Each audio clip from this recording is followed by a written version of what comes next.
십수년 전에 이제 합천해인사에서 실제로 있었던 일이고, 이거 뭐 이 얘기는 참 많이 떠돌아다니는 이야기였죠. 강원의 학생들이 있잖아요. 강원이라는 이제 그 불교를 경전을 공부하는 그 이제 학원이 있는데요. 스님이 되면 이제 거기를 2년 과정을 거치고 뭐 이런 절차에 걸쳐서 경전을 공부해야 되거든요. 근데 이제 그때 당시에 숙류억불 정책을 했잖아요. 조선 시대에. 그러다 보니까 이제 절의 살림이 다 자급자족을 해야 되는 그런 시대였어요. 그래서 이제 돈이 있어야지 절을 뭐 스님들이 살 수 있으니까 그때 그 가을이 되면 이 잣을 수확해 가지고 이제 그걸 팔아 가지고 이제 절 그 스님들 이제 쓰고 돈을 쓰고 그랬던 것이죠.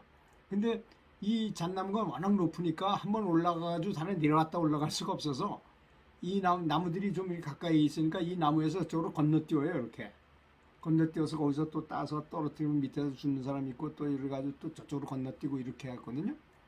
근데 아주 몸이 아주 빠르고 힘이 센 사람들만 거기 올라가게 했죠. 근데 그날도 이제 그렇게 잣을 따다가 한 학인이 자칫 실수해서 나무 밑으로 떨어지고 말았어요. 마침 그 밑에 낙엽이 수급이 쌓여서 몸이 상처는 입지는 않았는데 그대로 완전히 숨이 끊어지고 말았어요. 그런데 이제 중요한 거는 그 학인의 얘기인데요. 그 학인은 자기 신이 자기가 죽은 거를 몰랐다는 것입니다. 보통 그래요. 갑자기 이렇게 죽게 되면 자기가 죽었는지를 모른다고 합니다. 다만 그 순간 이제 어머니가 보고 싶다는 생각이 아주 강하게 일어난 거예요. 그래서 이제 일어나자마자 그는 이미 벌써 그렇게 생각하자마자 자기 속과 자기 집에 들어서고 있었던 것이죠. 그래서 그가 이제 배가 많이 고픈 상태에서 죽었기 때문에 집이 들어서자마자 길쌈을 하고 있는 누나의 등을 짚으면서 누나 밥 좀 줘라고 말한 거예요. 근데 이게 웬일인가요? 어머니와 함께 길쌈하던 누나가 갑자기 펄펄 머리를 쥐었더니 머리가 아파 죽겠다 그러는 거라는 것이었습니다. 누나가 아프다고 해서 면목이 없어졌잖아요. 그 친구는. 그래서 한쪽에 우두커니 서 있는데 어머니가 보리밥하고 풋나물을 된장국에 풀어가지고 바가지에 담아 가지고 와서는 시퍼는 칼을 들고 이리저리 휘두르면서 벼락같이 고함을 지르는 거예요. 네 이놈아, 개끼야, 어서 먹고 물러가라. 그리고 깜짝 놀라서 뛰어나오면서 투덜거렸어요. 에이, 빌어먹을 놈의 집, 내 생전에 다시 찾아오나 봐라. 그래, 나도 참 별일이지. 중이 되었는데 뭐하러 집에 왔나. 더군다나 사람 대접을 이렇게 하는 집에 뭐하러 왔나. 가자. 나는 스님이니까 해인사로 가야 되겠다. 그리고는 이제 해인사를 향해서 열심히 가고 있는데 길 옆 꽃밭에서 청춘 남녀가 아주 화려한 옷을 입고 풍악을 울리며 신나게 놀고 있는 것이 보였던 것입니다. 잠시 넋을 잃고 바라보고 있으니 한 젊은 여자가 아주 새껏 웃으면서 다가와서 옷자락을 당기면서 유혹하는 거예요. 스님, 우리랑 함께 좀 놀다 가세요. 그러니까 중이 어찌 이런 곳에서 놀 수 있겠소?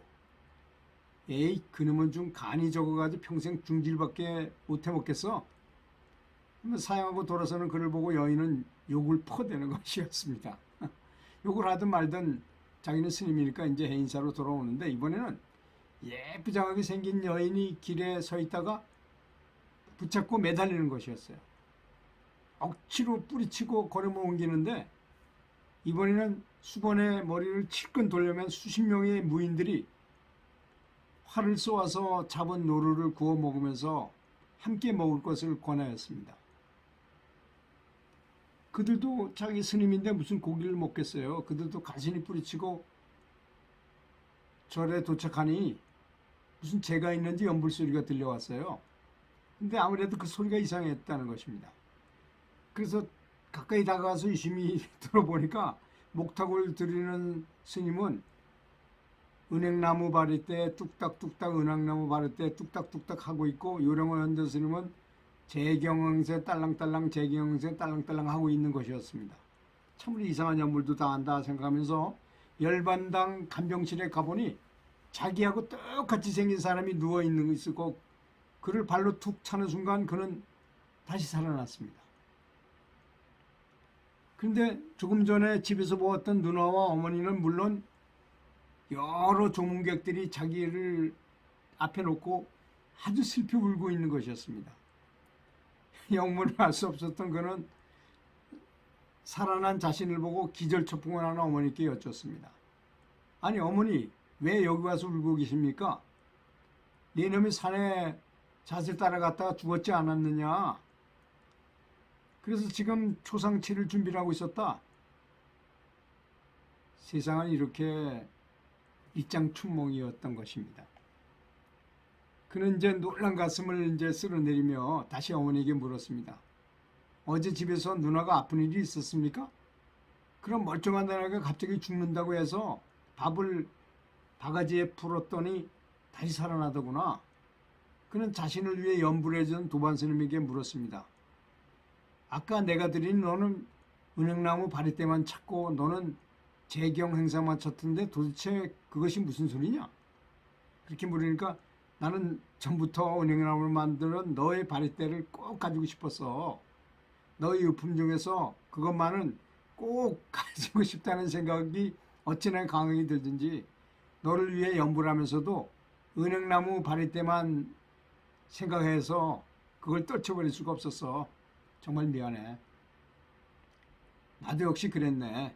내가 평소에 애주중지하던 재경행성이라는 책이 하도 탐나서 이제 죽었다가 살아온 하기는 그 말을 듣고 문득 깨달은 바가 있어가지고 무인들이 그 무사들이 이렇게 모여서 노루고기를 먹던 곳 장소에 한번 가봤어요. 근데 사람들은 없고 큰 벌집이 하나가 있었더라는 겁니다. 꿀을 따온 벌들이 열심히 그 집을 드나주고 있을 뿐이었던 것이죠. 그래서 다시 또 미모의 여인이 자기를 붙들고 매달리는 곳을 찾아가 보니까 굵직한 뱀 한 마리가 또아리를 틀고 앉아 있었으며 청춘 남녀가 풍악을 울리며 아주 재밌게 놀던 곳에는 비단 개구리들이 엎치락 뒤치락하며 모여서 울고 있었던 것이었습니다. 아이고, 내가 만일 청춘 남녀나 무사, 미녀의 유혹에 빠졌다면 분명히 개구리, 뱀, 벌 중에 하나로 태어났을 것이 아닌가 하고 생각했다고 합니다. 그래서 열심히 공부하게 됐다는 그런 실화였습니다. 여러분 이 말을 듣고 무엇을 느끼셨나요? 정말 이런 예가 이 사람만 그런 게 아니라요. 여러 가지가 있어요. 임사체험을 한 사람들 얘기를 들어보면 죽어도 죽은지 모른답니다. 자기가 죽었는지 모르고. 그러니까 우리 마음은 그대로 있는 거죠. 우리 몸은 죽었다 하더라도 뭐 마음은 나가서 그대로 사는 사람처럼 똑같이 생각하고 똑같이 보고 듣고 이렇게 한다는 거죠. 다른 기관으로 하지만 물론. 그러니까 사람의 몸이 있을 때보다 훨씬 더 빠르죠. 영가 오신통이라 그러잖아요. 그걸 가지고 한눈에 딱 알 수 있고 천리를 한꺼번에 볼 수 있고 그냥 바로 뭐 지구 반대편도 바로 갈 수 있고 부르면 즉시 가고 이런 신통을 할 수 있더라는 것이었습니다. 감사합니다.